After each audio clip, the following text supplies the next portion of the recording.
husband and her kids. I know my niece, right? So no, no, no. Then it was odd to me that all of a sudden they stopped asking, right? And then the homie P, he calls me and he tells me, look, I want to tell you something. The cars are there in the bodega. So I told him, what you mean? I told him, look, with all the hits D and has been having to come out of his pockets, they didn't want to pay your niece. So they took her out. But they're playing dumb, like. So I got mad, I told him, you sure what you're saying? And he told me facts, check. So at this time, there was a homegirl, Terca, I'm not gonna say where she's from, that was on the Cali side, right? And I told her, hey, this and that, un carro así, así, así, sí llegaron, sí. Y las acá, as far as I know, they said they were parked outside the bodega, like that. So I right away I got on the cuerno and I requested for the Pili to go up there and you know I straight up looked at him in the eye and I told him, hey, where's my niece, man? Cause I don't know. He kept running drag on me. And yes, I saw a comment where someone said, why didn't you deal with it? But you putting that comment tells me exactly that you never been nowhere or done something that has meaning, man, when it comes to this type of work. For one, he's charged of the whole plaza. You know, it wasn't going to be me taking the fault. Not just me, at least. I'm not dumb like that. Taking care of it on the spot, believe me, at this time, there wouldn't have been no hesitation on my end. But anyways, I straight up told him, look, con todo respeto, si algo le pasó, a lo menos show me that respect. She has a husband and kids, man. I didn't tell him Terca had told me that had landed over there in Ontario already, right? And he said, come on, Gino.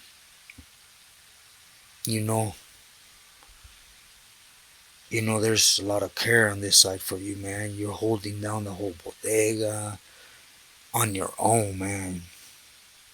You've been with us since, Nayarit, Veracruz, all that.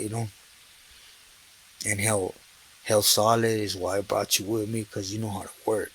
You know how to hold our rules and regulations. You know how to be. So, so at that time, I've always been a hothead. So I felt things and I told him, all right, nah, no worries, it's just my knees. And, I ran track back, acting like I was still feeding it. And then he told me, like, look, I'm going to do a barbecue in 2 weeks. I want you to go down. It's going to be in Hermosillo. So I told him, oh, con mucho gusto. Gracias. And I told him I'm going to need a few days so I could go ahead and see what's going on with my sobrina. And she has to pop up, man. The only way, I told him was if the Federicos caught her, right? And that she would eventually be booked. She goes, yeah, yeah, after the barbecue, I'll give you those days, but she'll show up before then. He even told me like that, right? But I already know this individual to save $7,000, 3,500 for each after they put a whole round fly packed over there in Ontario for him. Instead of paying them, hit him and took him out to a desert somewhere. Where? He never said, right?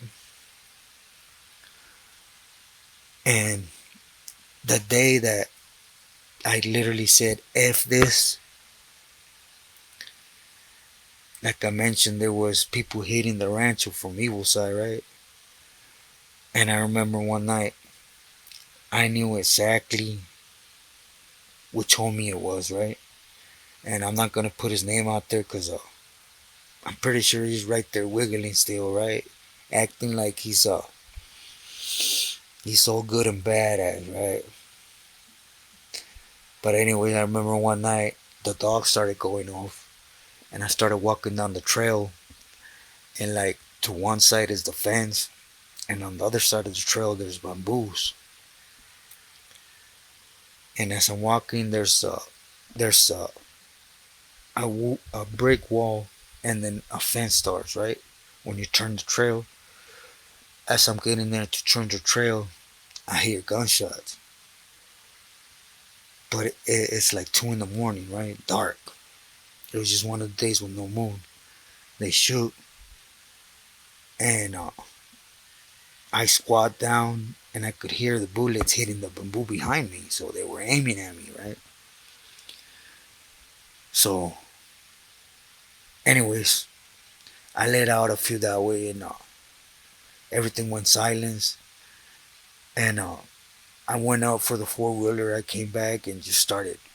I started. I was dumb. I was, like I said, at this time, I didn't have no sense of fear or nothing, cause I thought I was Superman. Which I will get into that. I really had no fear because I thought I could outcome everything. To be sincere, I was just that idiot, right? And anyways, the next day, no, excuse me, the 2 days after this, I'm up at the house, and like I mentioned, there's a fence that goes down all the way up across the land, right? And by this time, there's a homie under evil on that side that we were in the torcida together, right? So he's telling me he already gave me the heads up who it is that's out there hunting for me. So at this time, I see homeboy, and he goes up to the corner of the fence where the end of the ranch is on top, and I see him, and or I go up, and I grab, and I go up, and to all sincerity, I was gonna go up, and I just wanted to tell this fool, that I ain't no punk, but at the end of the day, we're camaradas. None of this is worth it. It ain't ours. You know. In reality, I just want to tell homeboy, if you're trying to get up in here, you're not gonna do it while I'm here. So dejémonos de tonterías. Just go your way, man. It ain't worth it. You taking me out or me taking you out, it ain't worth it. When it comes down to it, you're not gonna keep none. And this ain't mine. But he ain't give me the chance. It was like, I don't know what it was, 15, 20 feet before I got to him, because I called out to him. He started dumping on me. But he was a scary vato. He wasn't dumping at me. He was just dumping. I guess he figured I was gonna wuss out. So I pulled out, and I remember I dumped four to where he was at. But remember, we're on the outside of the land on top, so there's nothing but, like, you could say forest. We're It's nothing but monte. So he jumps in the monte. So I ran towards that way where he was at first, and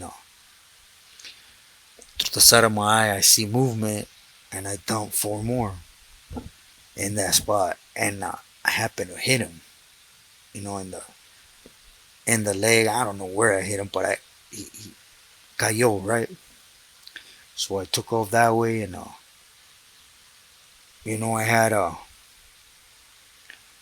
I had that literally half a foot away from his head, and in other times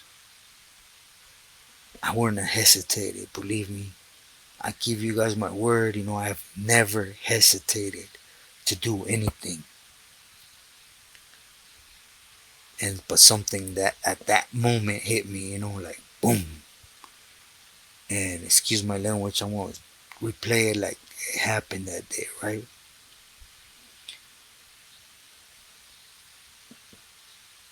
¿Qué estás haciendo, güey? What are you doing? They just hurt your family. They been hurting what you believe in. All these thoughts came in. This ain't worth it. This ain't worth it, man. See things for what they are. And for the first time, I hesitated. You know, I remember I put that down, and to be sincere, I kicked him in the face, and I told him to get the hell on. I didn't want to see him there. And at that moment, man, I sat. I went down the trail from the house in front of the little house of the bodega. There was a seat there, and I sat there and I started recapping everything. I'm talking about everything. And I started seeing. And at that moment, I said, damn,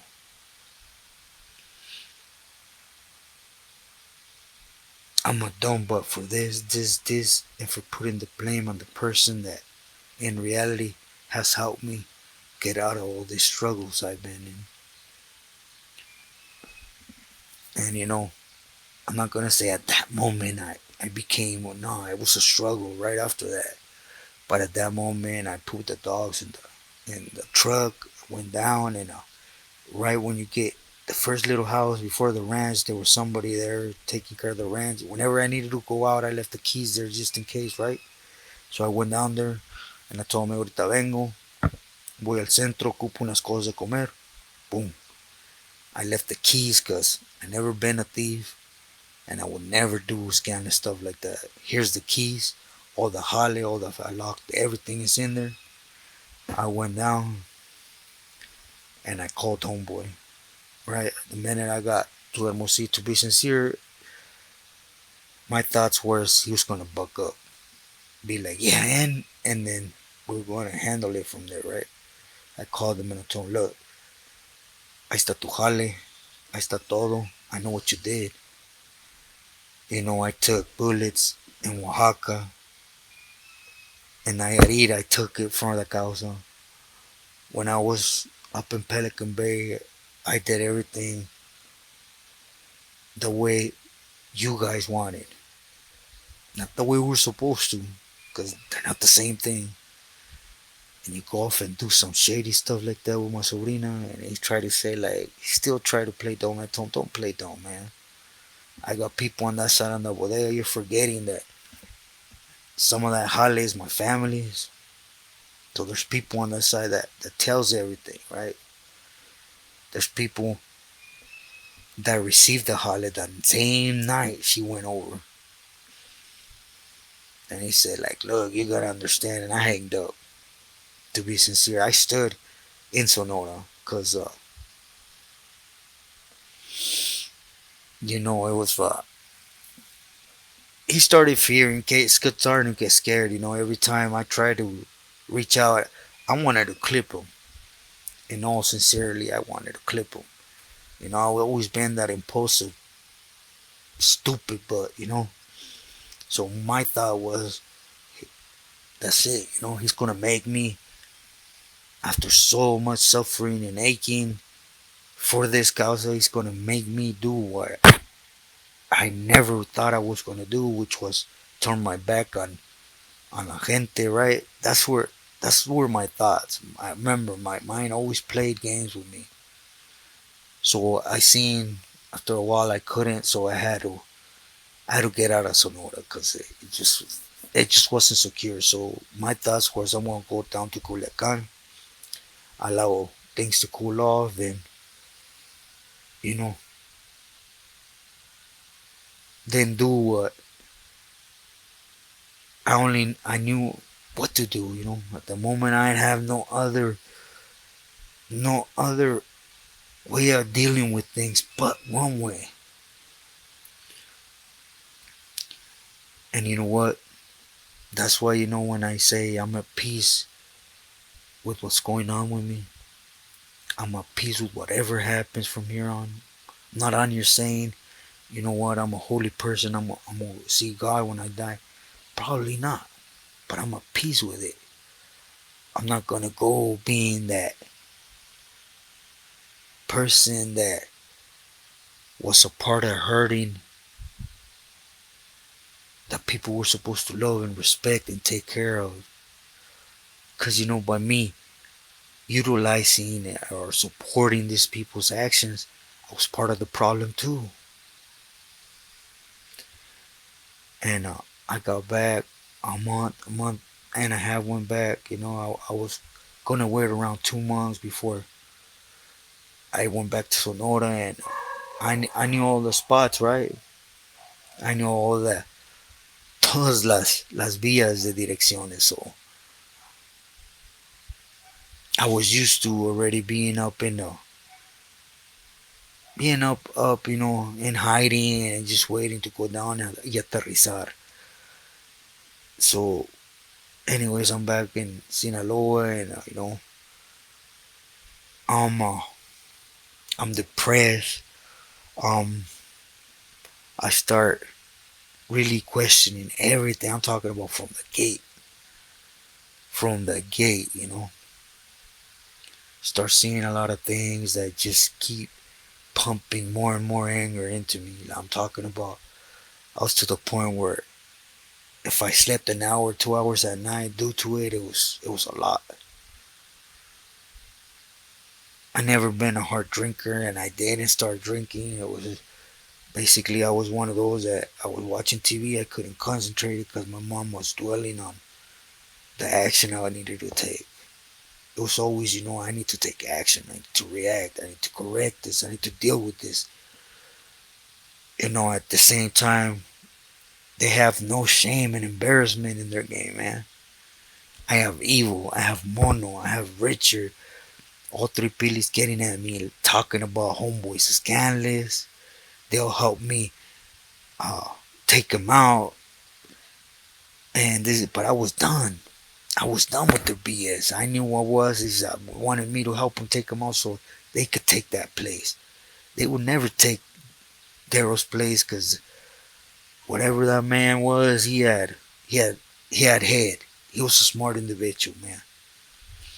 But in the mind of these other Pilis, that's exactly where their head was, right? They're snakes. All of them are snakes. They're only out to benefit themselves. But anyways, as I'm going through this, bam, I get a I get a head stroke, a real bad one. Talking about the first one left me in the hospital for a while, man. I couldn't move my whole left side. I couldn't stand up. I couldn't do nothing, and alone, completely alone. My family once in a great while, if they went, was to pay, the hospital thing. But I was completely alone. Towards the end, that one individual I told you guys that at one time took care of me, he showed up, man. My family's pet and they directed him to where I was at. And till this day, he's been the only person that twice been there in the hospital. And within time, I got some strength in my left side. And even though I drag still everything, as you guys know, my speech is how it is. If I try to do any strength in my left side, my whole starts shaking like if I'm convulsing. It's just, And about 2 weeks later, boom, another one hit me in the head. The first one destroyed the right side of the cord of my brain, and the second one the left side. So I don't have that. Whenever you're gonna have one of those, it's kind of like that protection, the sponge that hits first. Well, that got destroyed. But this one wasn't as bad. I mean, I felt I was gonna die 10 times worse because it's like if I was drowning for an hour. couldn't ask for it. It was just something. It's a horrible way to go, you know. And I mean it from the heart. It's terrible, and they didn't know what was going on, man. I went to see a head expert. They would started doing all these studies, and this happened. This happened not this last December, but the December before that. The head attacks, and as the doctors were playing dumb, in April of last year, I had a major heart attack, and thrombosis hit me both at once. For those that know, thrombosis is you can't breathe. Your stomach is bloated like they're hitting it with air, and at the same time you can't breathe, and then you're having a heart attack. Just so I went up in there, and after that they after all this that happened, hospitals, doctors in Mexico, they questioned if I ever had a big illness. I told them when I was younger I had lymphoma Hodgkin's, and that's when they started. A heart cancer specialist came in and said, "You had lymphoma, yeah. What type? Hodgkin's." Man, you should have said it from the gate. And I go, why? Because when Hodgkin's disease comes back the second time, it don't come back like the first time. It's real aggressive, and it starts attacking other organs. Which in your case, it came back and it hit your head first, then it hit your heart, your lungs. Because till this day, I can't seem to breathe right till I get that dumb shot, and now it's attacking my liver. You know, I'm glad to tell you guys, I did my last radiation treatment, and in that sense, I have a lot of faith that it's gonna be okay. But everything else is damaged, so now it's surgeries and surgeries and surgeries, and see if I make it through. And doctors talking about always I shouldn't be alive. They don't understand it. They don't understand how I even talk. I'm just sick of all that, to be sincere. But I don't question. Seeing all this time that this stuff was happening, little by little, God started showing Himself to me, showing me what really is. And I started letting go of anger. I started realizing that I ain't nobody to judge nobody. I ain't nobody to, I ain't nobody to basically collect when somebody does wrong. All that dumb thinking is what led me to a life that I myself put myself through, right? Nobody else. I don't blame nobody but myself. I always consider myself not a dumb person, but I was sure as hell dumb, blind to something that needs to stop. It needs to break amongst our culture. I let go of it, and I understood that every person has to answer up for their actions. Everybody's gonna answer up. Whatever you believe in, your actions has consequences. Whatever religion you may be from, think about that. And God gave me a big gift. And please hear this out. I used to think I was Superman, man. Jump from cars, do this. Think I could take on, get whoop up, and then feel the next day I will get up, and you know,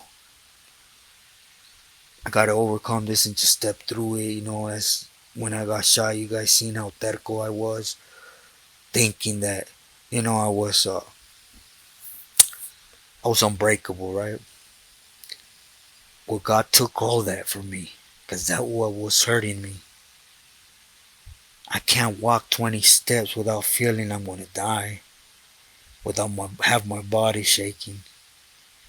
As I'm sitting here talking to you guys, ya me entró la desesperación. I feel like I'm out of breath. My heart hurts. My head hurts.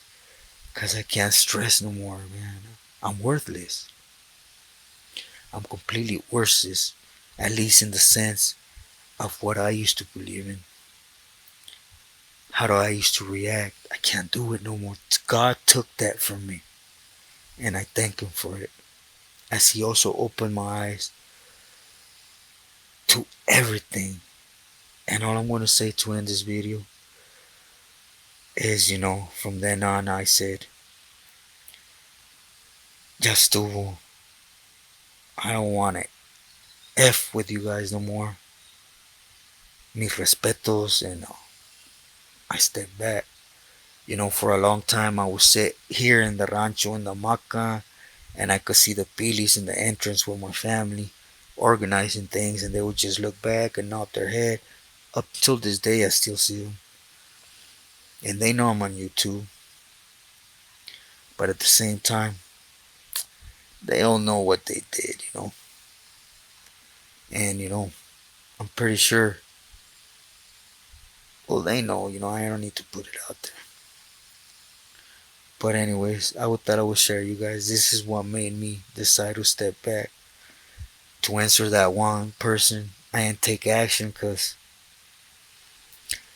God manifested Himself that day. I could have, and I would have any other time. But He took those blindfolds that day. I still reacted bad by kicking him in the grill, but I didn't take his life. When I went back and I was dwelling and dwelling on how I was going to hurt this individual, how I was going to take care of things and this and that, bam, God took that from me and told me, hell no, I let you do always what you wanted, and that always led you to. You guys are right. He wants me to do something. Is why He didn't take my life. He took the ability for me to react like that. And for that, I'm forever thankful. But anyways, I know this has been long enough. So in this video, I only have, I believe, 2 or 3 pictures of the rancho and the look on how it looked around. And I want to put it with this video. You guys look at it, and that's part of what I could look at every morning, every night. Nobody lived around me for at least a mile. I was completely up there with my 4 dogs, man. Something beautiful. But again, I was a fool. Instead of enjoying what was in front of me, I was the same way. I had blindfolds and thinking something was good at the same time doing negative. So anyways, after that, I started joining what is called ACA, which is Alianza Contradicciones, and it's a program to, you know, people don't talk about. They just talk about how drugs and states, but they don't really talk about the damage that is being done here. But I will touch on that. With this said, I disculpeme to make it so long. I will speak to you guys tonight at 7. Thank you, everyone, for just thank you for everything, period. God bless you and your family. I send my love. Please stay true to yourself and loyal to your loved ones. I hope I made sense. Gracias y disculpen.